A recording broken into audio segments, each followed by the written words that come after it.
some basic things at the beginning. On the left side with yellow color is one company. On the right side with blue color is another company. The role of a ship security officer is usually held by the first officer, and he or she is responsible both to the master and to the company security officer. And this is the role.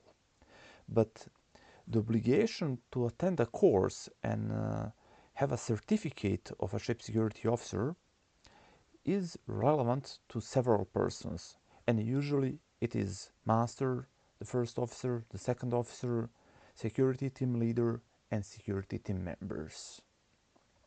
The difference between the first officer and security team leader is that it is not black and white, but just to have a glance of what it is.